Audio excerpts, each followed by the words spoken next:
하나님 말씀 욥기 39장 말씀입니다. 욥기 39장 1절부터 30절까지를 교독하도록 합니다. 사한 염소가 새끼 치는 때를 내가 아느냐? 암사슴이 새끼 낳는 것을 내가 본 적이 있느냐?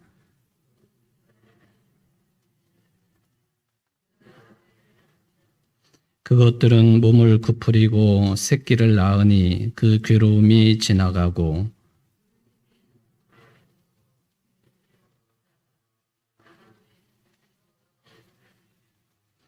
누가 들나귀를 놓아 자유롭게 하였느냐? 누가 빠른 나귀에 매인 것을 풀었느냐?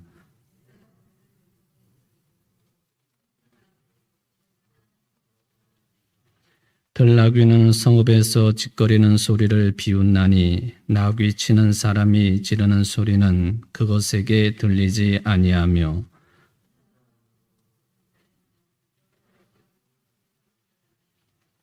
들소가 어찌 기꺼이 너를 위하여 일하겠으며 내 외양간에 머물겠느냐?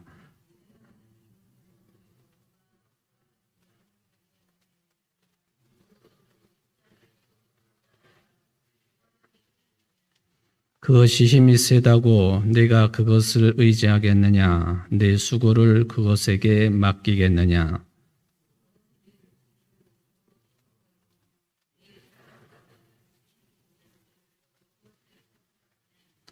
타조는 즐거이 날개를 치나 학의 깃털과 날개 같겠느냐?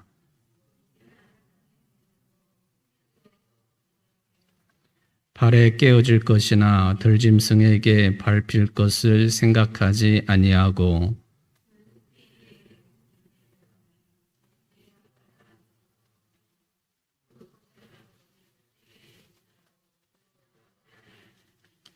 이는 하나님이 지혜를 베풀지 아니하셨고 총명을 주지 아니함이라.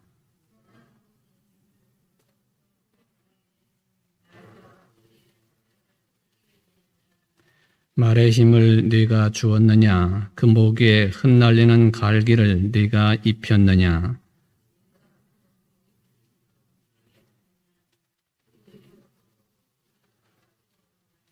그것이 골짜기에서 발굽질하고 힘 있음을 기뻐하며 앞으로 나아가서 군사들을 맞되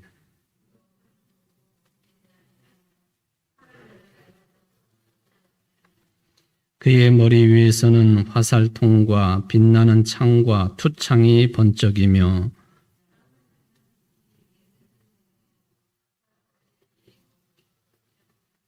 나팔 소리가 날 때마다 힝힝 울며 멀리서 싸움 냄새를 맡고 지휘관들의 호령과 외치는 소리를 듣느니라.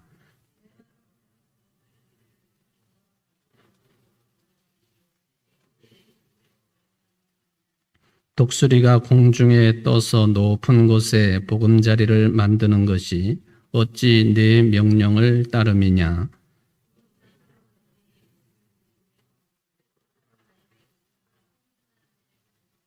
거기서 먹이를 살피나니 그 눈이 멀리 봄이며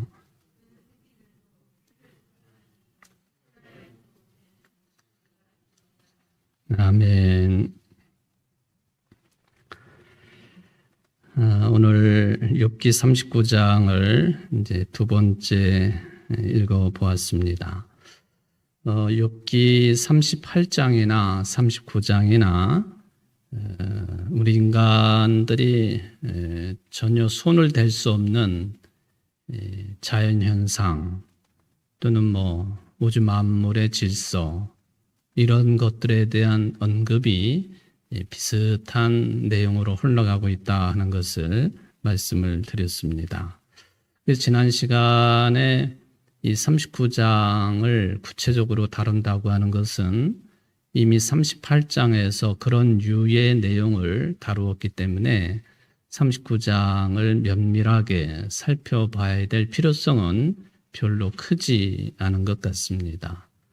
그래서 지난 시간에 욥기의 앞부분에 나와 있는 몇 구절을 중심으로 이제 욥이 정말로 얼마나 힘들었느냐 하는 점을 살펴보는 시간을 39장을 직접적으로 다루기 전에 서론격으로 말씀을 드렸습니다. 오늘도 39장을 구체적으로 몇 절 몇 절을 다루기보다는 지난 시간의 연장선상에서 욥이 세 친구 그리고 마지막에 또 엘리후까지 그들과 대화를 나누면서 보여주고 있는 그 심각한 고통, 고뇌, 그리고 신앙적인 울부짖음, 이런 정도가 어느 정도였었느냐 하는 것을 다시 이어서 생각을 해보는 것으로 이 시간도 진행을 하려고 생각을 합니다. 지난 시간에 이제 그 첫 번째 절수로 6장 4절 말씀을 생각을 해보았죠. 엘리바스라고 하는 친구가 욥에게 충고를 했더니만 욥이 어떻게 반응을 보였느냐 하는 그 한 절 말씀이죠. 전능자의 화살이 내게 박히며 나의 영이 그 독을 마셨나니 하나님의 두려움이 나를 엄습하여 치는구나. 전능자의 화살이 욥에게 박혔다. 욥의 영이 독을 마셨다. 또 하나님의 두려움이 욥을 엄습하여 쳤다. 이 세 가지 내용이 6장 4절 짧은 내용이지만은 아주 묵직한 내용들이 여기 한 절 속에 담겨 있는 것을 볼 수가 있습니다. 길게 설명을 드리지 않아도요. 욥이라고 하는 사람이 동방의 의인이고 의인일 뿐만 아니라 아주 엄청난 재산을 소유한 사람이었고, 그리고 가정의 살림을 보더라도 자식 10명에다가 자식 10명도 아들 7명에 딸 3, 당시의 기준으로 보면 7대3, 아주 황금 비율을 자랑할 정도로 아들 7명에 딸 3, 그러니까 뭐 하나 부족할 것이 없는 그런 인물이었습니다. 신앙적으로도 하나님 앞에 큰 죄를 짓지 아니하고, 그리고 유대인들의 정결의식에 따른 생활도 철저하게 했던 인물인데 그가 모든 것을 다 잃고 말았죠. 우리 식대로 말하면 쫄딱 망하고 말았습니다. 그냥 재산상의 손해를 본 것을 넘어서서 가족들도 다, 자녀들이 다 사망을 했지요. 부인도 남편을 저주하면서 떠났죠. 그러니까 이거는 뭐 죽은 것이나 마찬가지의 상황이 욥에게 벌어졌던 그 끔찍한 고난이었다. 이런 정도 되면은 우리 한국 사람들이 말하는 투로 표현을 하면은 차라리 죽는 것이 낫지 살아있는 것의 의미가 별로 없는 거예요. 모든 것을 다 잃었기 때문에. 거기다가 자신도 온갖 나쁜 그 피부 질병을 앓고 있는 그런 상태가 되지 않았습니까? 뭐 하나 제대로 남아있는 게 없고 성한 것이 없어요. 이것만 보더라도 욥의 고난은 심대하다. 심대하다. 결코 괜찮은 상황이 아니었다. 그런데 오늘 이제 6장 4절 말씀, 아주 한참 전의 내용이지만은 욥의 고난이 어느 정도였는가 하는 것을 생각을 해볼 때에 6장 4절 이 한 절 말씀만 보더라도 무슨 뭐 자식 10명을 잃고 또 뭐 부인이 떠나고 모든 재산을 다 잃고 자신의 건강도 거의 죽을 지경이 되고 이거는 다 아무것도 아니다라고 이야기하고 있는 것으로 보여집니다. 돈이라고 하는 것이 돌고 도는 게 돈이라고 하지만 또 뭐 어떻게 열심히 노력하다가 보면은 주어질 수 있는 게 물질이고 돈이고 세상 지위고, 그리고 건강을 되찾고 또 떠났던 부인이 돌아오든 아니면은 뭐 새로운 부인을 얻든 그렇게 해가지고 또 자식들을 새롭게 탄생시키고 하면은 다 복구될 만한 그런 내용들로 보여질 수도 있겠죠. 이런 것도 물론 힘든 것이었지만은 욥이 그런 것보다도 어떤 나타난 현상이 완전히 무너져 내린 그것보다도 더 힘들게 생각한 것이 뭐냐? 6장 4절이에요. 6장 4절. 쉽게 표현하면은 이게 그냥 무슨 뭐 악한 원수들이 이렇게 만들었다든지 뭐 그랬다면은 뭐 또 일정 부분 수용할 만한 그런 내용이지만은 자기가 일평생 의지하고 섬기고 예배하고 또 믿었던 하나님께서 자신에게 주신 징벌이다. 이게 욥에게는 무엇보다도 견디기 힘든 그런 내용이었다 하는 것이죠. 더군다나 친구들이 와가지고 엘리바스가 이제 지적을 한 것이지만은 너 죄 때문에 이런 징계를 받은 것이다. 그러니까 죄 때문에 일어난, 죄 때문에 자신의 죄 때문에 발생하게 된 그런 끔찍한 현상인데 그것은 곧 하나님께서 베푸신 징벌이다. 이게 욥을 무엇보다도 더 힘들게 만든 내용이었다. 그래서 전능자의 화살이 내 영혼에 박혀서 내가 꼼짝할 수 없구나 하고 한탄을 하며 신앙 고백이라고 볼 수는 없겠지만은 그 자신이 처한 내외환, 겉으로 드러나는 모든 어려움들뿐만 아니라 내적으로 신앙적으로 심각한 갈등 구조 속에 들어갈 수밖에 없는 그런 현상 속에 욥이 놓여 있다 하는 것을 6장 4절 말씀이 보여주고 있다라고 볼 수가 있겠습니다. 두 번째 내용인데요. 여러분들 10장을 한번 펴보시기 바랍니다. 욥의 상황이 얼마나 힘들었느냐 하는 것을 보여주고 있는 내용이 되겠습니다. 10장 22절 말씀.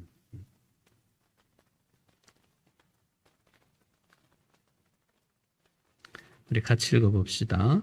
땅은 어두워서 흑암 같고 죽음의 그늘이 져서 아무 구별이 없고 광명도 흑암 같으니이다는 그 표현입니다. 이것도 역시 이제 욥이 심대한 어려움 속에 놓여 있었다라고 하는 것을 보여주고 있는 그런 내용입니다. 욥이 처한 형편 그렇게 표현한 것이죠. 그냥 간단하게 이야기하면은 세상이 흑암과 같다 하는 거예요. 칠흑 같은 어둠이 덮쳐 있는 세상이다 하는 것이죠. 어둠 또 칠흑 같은 어둠 무엇 하나 분간할 수 없는 그런 상태. 빛이 없으니까 이런 상태로 떨어지는 것이죠. 창세기 1장에 보면은 하나님께서 창조를 하시기 전, 그것을 세상이라고 표현을 해야 되나요? 하여튼 하나님의 창조 이전의 상태는 칠흑 같은 어둠이었습니다. 아무것도 분간할 수 없는 그런 어둠. 오늘 욥이 자신이 처한 처지를 이런 어둠으로 이제 표현을 하고 있지 않습니까?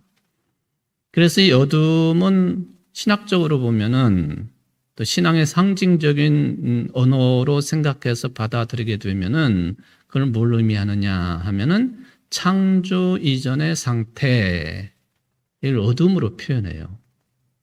그리고 한 물질로 표현을 한다면은 물로 가득 찬 상태.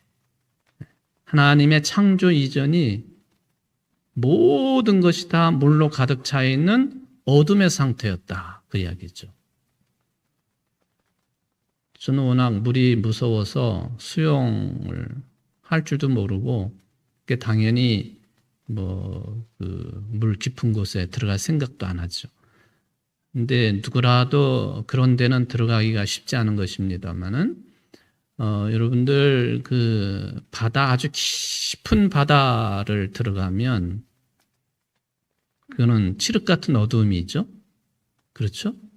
뿐만 아니라 지금이야 우리가 이제 과학의 발달로 인해서 우주 공간에 관한 연구를 상당히 진척을 시켜서 우주 공간에 대한 내용들이 속속들이 이제 우리에게 그 뭐 내용이나 형태나 이런 것들이 알려지고 있는데, 우주 공간도 실은 저렇게 뭐 해가 떠 있고 밤에 달이 떠 있고 우리 지구 같은 행성도 있고 이런 태양계가 있고 또 태양계를 포함하고 있는 은하계가 있고 또 이런 은하계가 우주 공간에는 그 셀 수 없이 많다는 거 아닙니까? 몇 천억 개가 되는지도 몰라요. 거기다가 더 중요한 것은 그런 그 우리 태양계가 포함되어 있는 은하계 같은 그런 은하수가 수천억 개가 있는지, 그냥 편하게 수천억 개가 있다. 그런데 그 우주 공간은 지금도 계속해서 이게 축소되는 게 아니라 팽창일로에 있다는 거죠. 우주 공간이 계속 넓어지고 있다는 거예요. 언제까지 넓어지는지 주님 오실 때까지 그렇게 되겠죠. 그러니까 우주 공간은 한없이 지금 그 공간을 확대시키고 있다. 그냥 자연스럽게, 과학자들은 자연스럽게 그런 것이 이루어진다고 하지만 우리는 그것도 역시 하나님의 섭리로 신앙 고백을 하지요. 우주 공간을 어떤 현상으로 표현을 한다면 칠흑 같은 어두움입니다. 별들이 있어가지고 우리가 보면 반짝반짝하고 빛날 것 같지만 우주 공간은 칠흑 같은 어두움으로 표현될 수밖에 없어요. 저 바다 깊은 것도 마찬가지고 우주 공간도 마찬가지고, 그러니까 유대인들이 하나님의 창조 질서에 대해 신앙 고백을 하면서 창조 이전의 상태를 이야기할 때에 칠흑 같은 어두움으로 표현을 했다 하는 것이, 이건 참 신비롭기도 하고요. 이런 신앙 고백이 이게 수천 년 전에 이루어진 신앙 고백인데요. 그럼에도 불구하고 지금 과학자들이 이야기하고 있는 그런 현상을 유대인들은 그대로 신앙 고백한 거예요. 칠흑 같은 어두움이다. 이건 신비롭기도 하고 놀라울 따름입니다. 그런데 욥이 지금 당하고 있는 고난을 이야기하면서 자기가 만나고 있는 세상은, 자기가 만나고 있는 모든 현상들은 흑암과 같다 그랬습니다. 땅이 어두워서 흑암 같고 죽음의 그늘이 져서 아무 구별이 없고 광명도 흑암 같으니이다. 땅이 어두워져 가지고 흑암 같고 죽음의 그늘이 져가지고 아무 구별이 없고, 아무 구별이 없다고 하는 것은 빛이 없기 때문에 무엇가 뭔지를 모르는 상태다, 그런 이야기예요.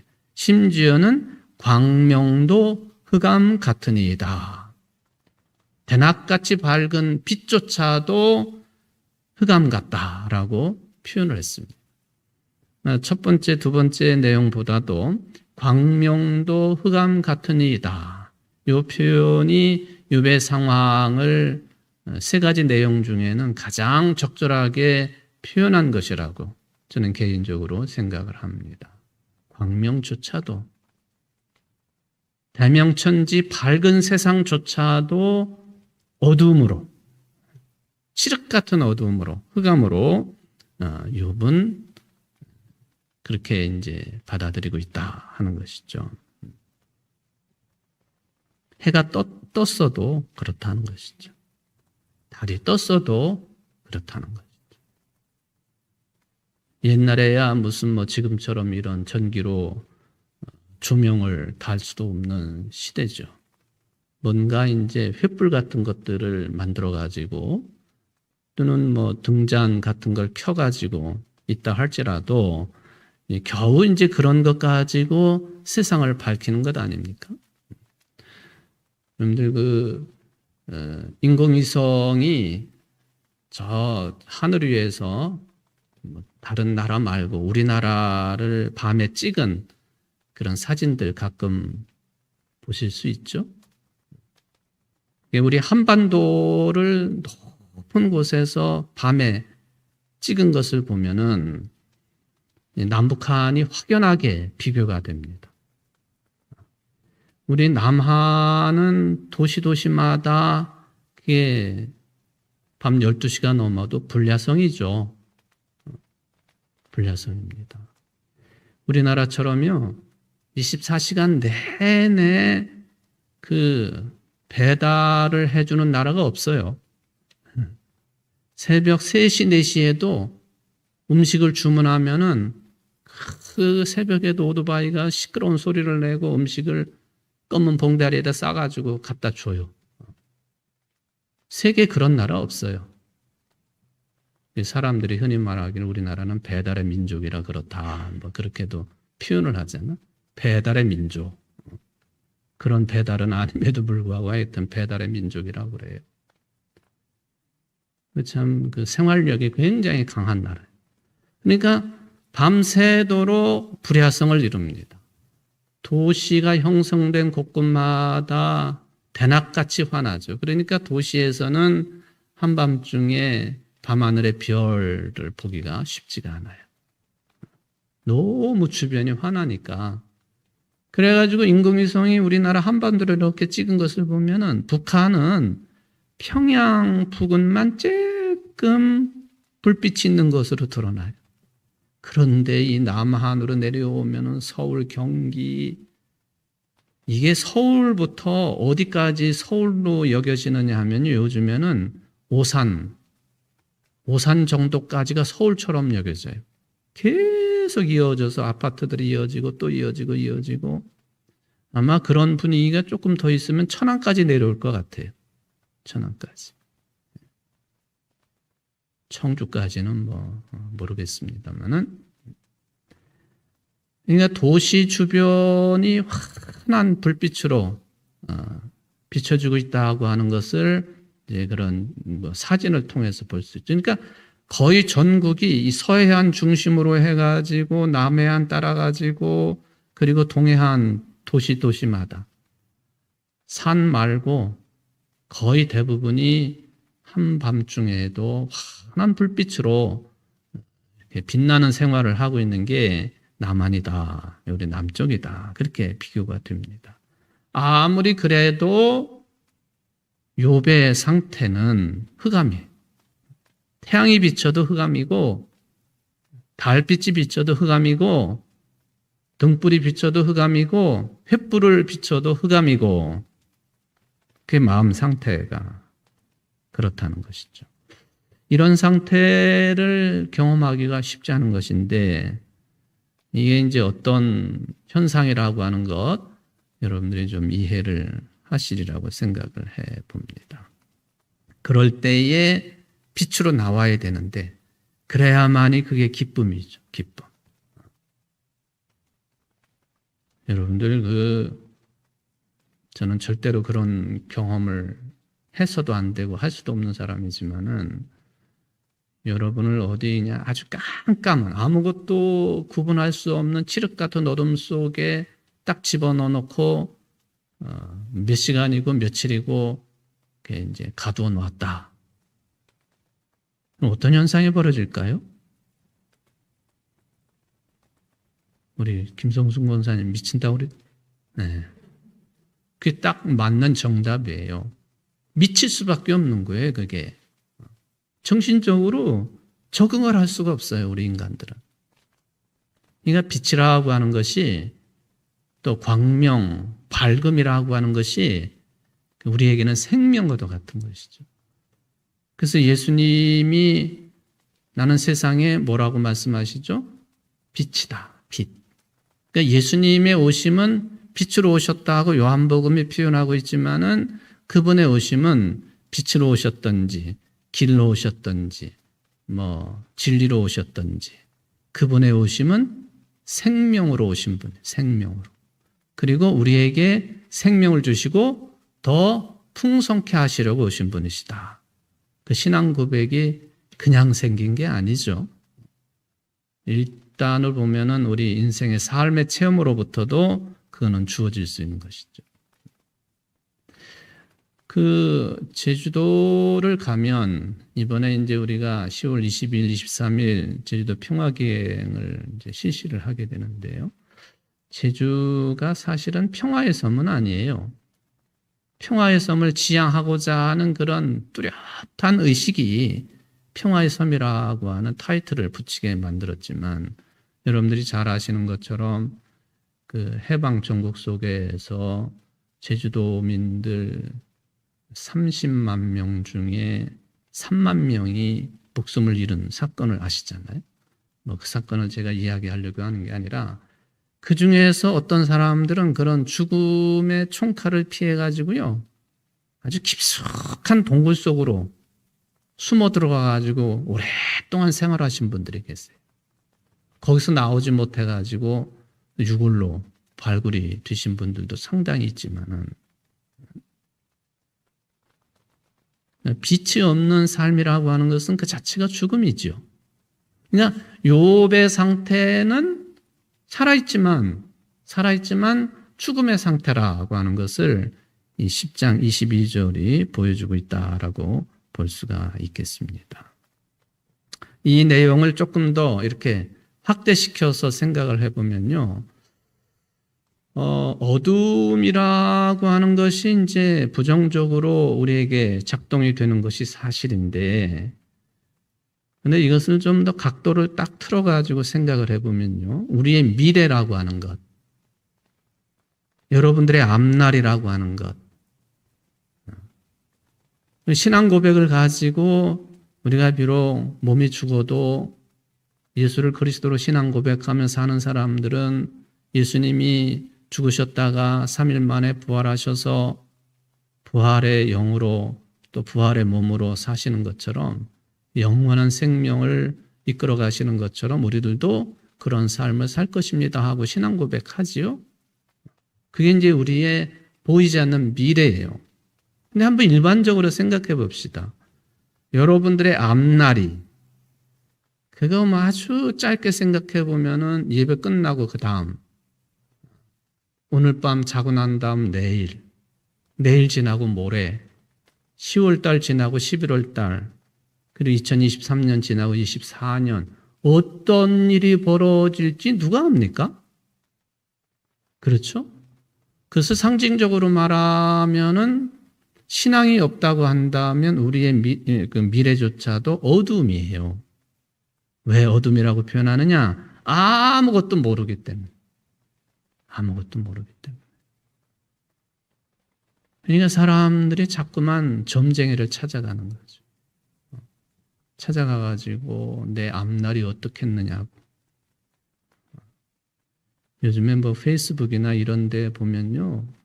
그 남성, 여성 할 것 없이 그냥 아주 말끔하게 생긴 사람들이 그 점쟁이로 나와가지고 뭐 우리나라 전국이 어떻게 흘러갈 것이라는 둥, 또 정치하는 사람들의 미래가 어떻다는 둥, 뭐 엄청나게 많은 점쟁이들이 SNS 공간에서 활동을 해요.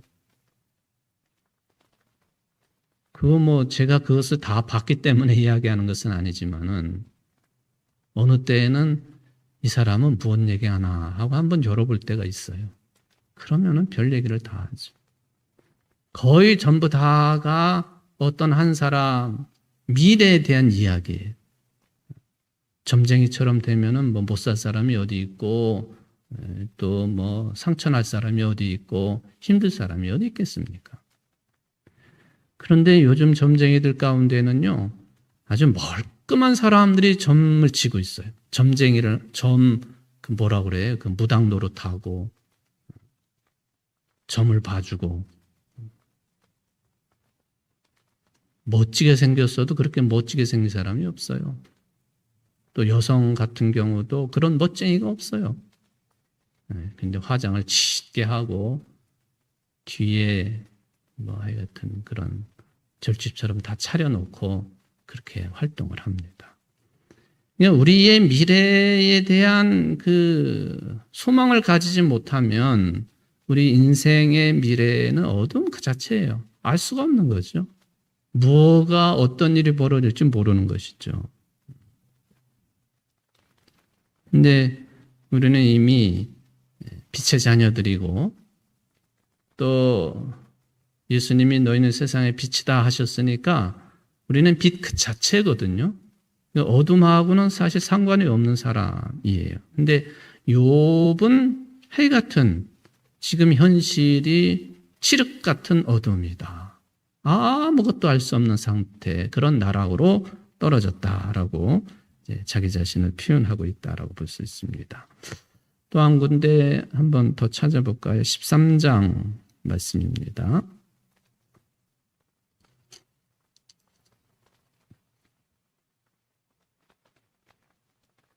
13장 3절 말씀 같이 읽어봅시다.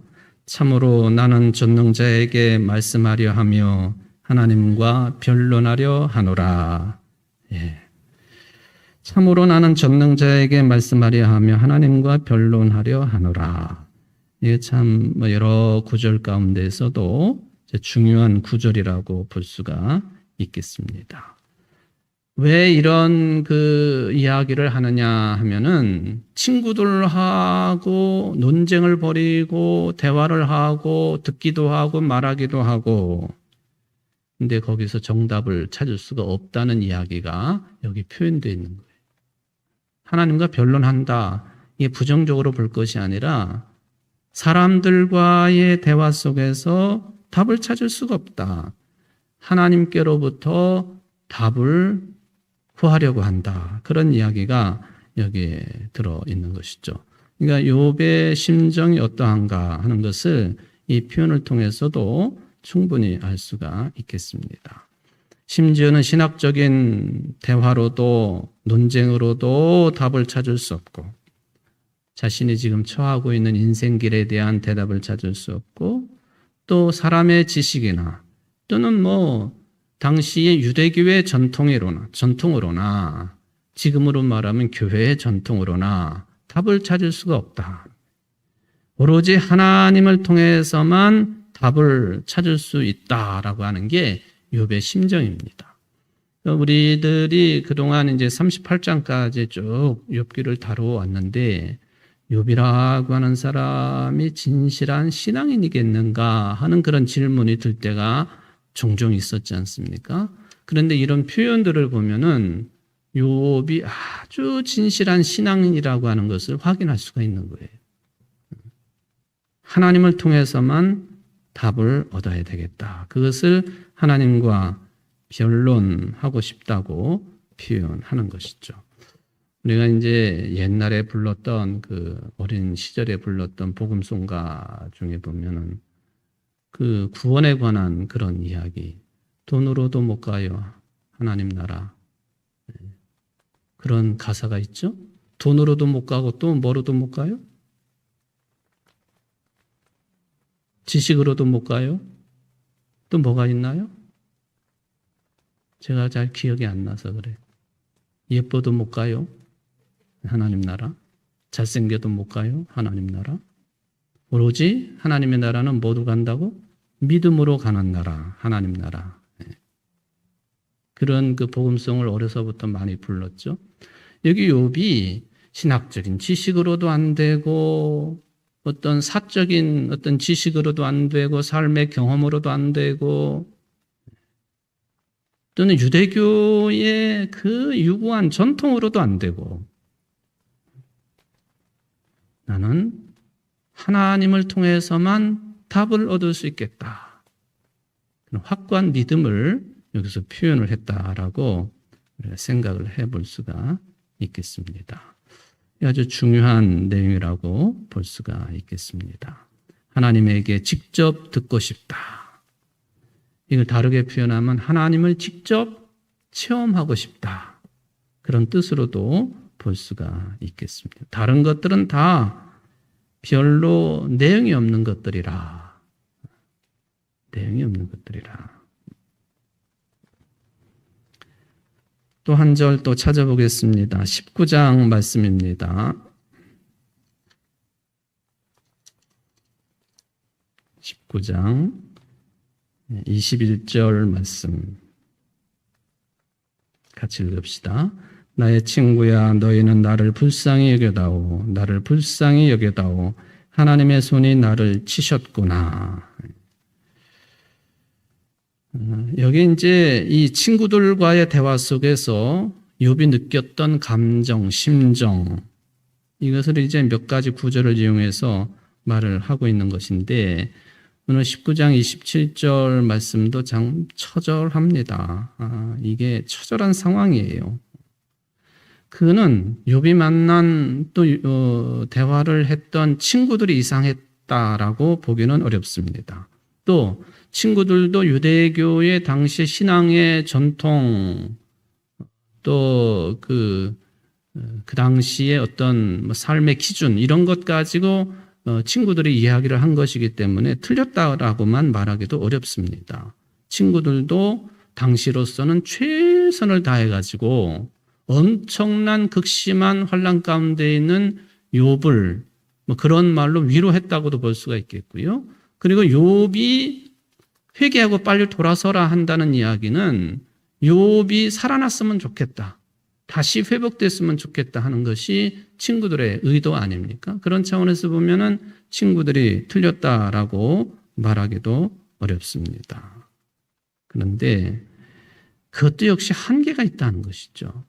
지난 시간에 제가 멘토와 멘티에 관한 이야기를 했습니다만은, 멘토가 아무리 훌륭한 인격과 지식과 삶의 어떤 경력을 가지고 있는 사람이라 할지라도 한계가 있는 것이다. 그러니까 이 표현에서도 역시 이제 하나님만을 향하고 하나님에게서만 이제 대답을 듣고 싶다라고 하는 그런 의미가 여기서 등장을 한다라고 볼 수가 있겠습니다. 멘토 또는 상담하는 상담자 또는 어떤 인생 삶의 대선배, 좋은 선 경험자, 이런 분들하고 대화하는 건 매우 중요합니다만은, 그런데 그런 것에 내 인생 전체를 맡길 수 있느냐?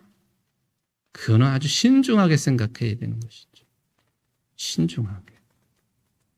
처음에는 나를 위해서 도움을 주고 상담을 해주고 또 위로도 해주고 좋은 길을 안내해주고 하다가 이게 시간이 흐르다가 보면은 그렇게 해서 거기에 젖어들고 또 닮아가고 하다가 보니까 이게 전혀 다른 길로 나를 이끌어가고 있네. 마치 이단처럼.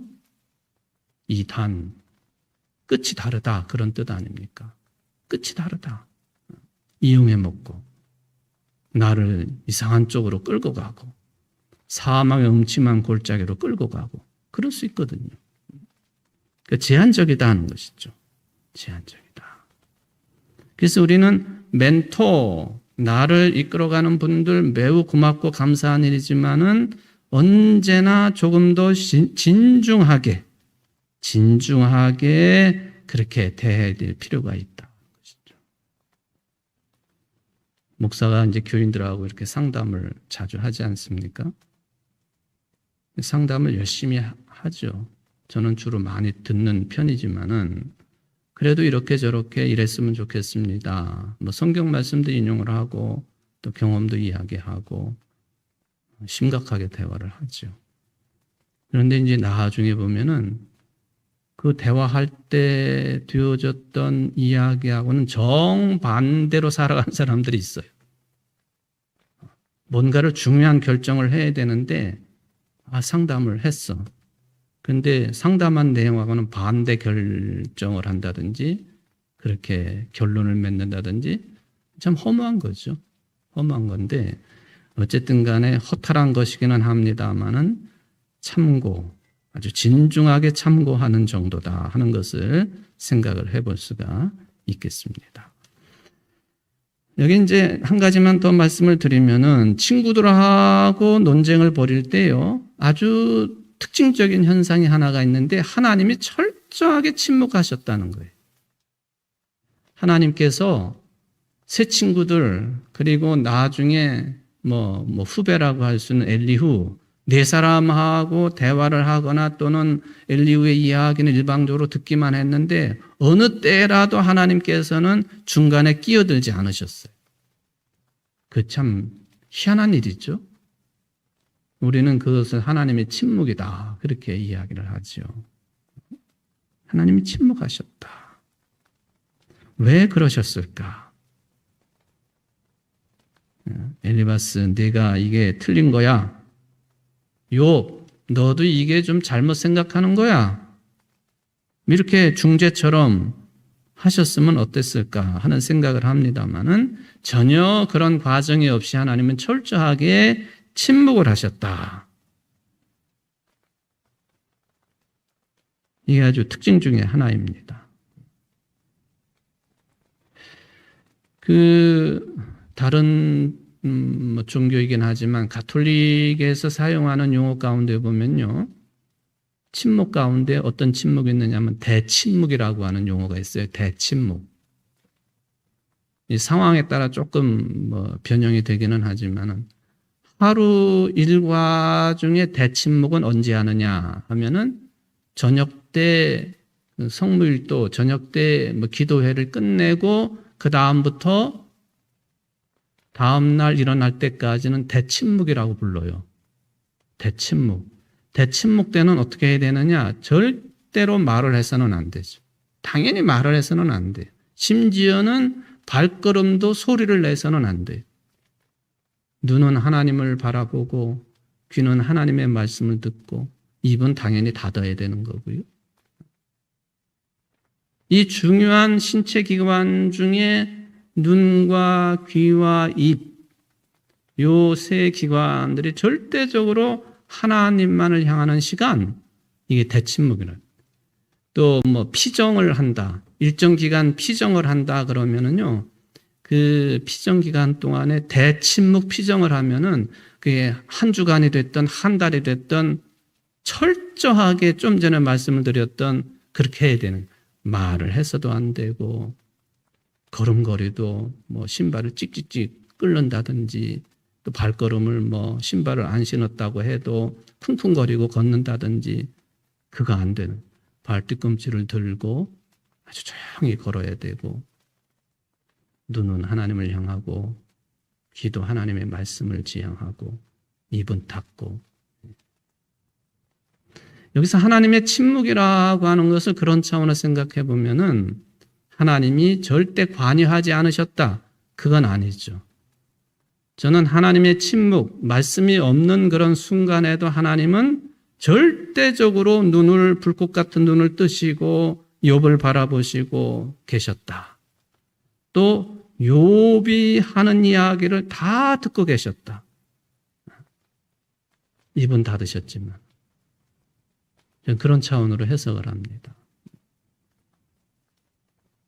우리가 일상생활을 하면서요, 사실은 너무 많은 말을 하지요. 하루 동안에 남성과 여성이 말을 하는 그 길이, 또 단어 수, 이게 차이가 난다고 그러죠. 누가 더 많이 말을 할까요? 여성이 더 많은 말을 많이 한다고 그래요. 늘 하는 말이지만 한 3시간쯤 언니랑 전화하고 다음에 만나서 또 해, 이런 식. 이게 이제 여성들의 자세죠, 자세. 근데 이게 그거야 일상적인 삶의 즐거움이라고 볼 수가 있겠는데요. 논쟁을 벌일 때에 이 끝이 없어요. 논쟁의 끝이 없어요. 결론에 맺어지지 않습니다. 왜냐하면은 앞에 한 이야기를 다시 변명해야 되고 또 변명해야 되고 그런 거죠. 그러니까 시시비비가 가려지지를 않을 때가 많죠. 내 자존심 때문에, 내가 가지고 있는 지위 때문에, 목사 같으면 목사의 체면, 지위, 또 목회자라고 하는 것 때문에 절대로 교인들과 이렇게 대화를 하면서 혹여나 말싸움이 벌어진다고 한다면은 지려고 하지를 않죠. 목사 예를 들면은 그럴 수 있다는 것이죠.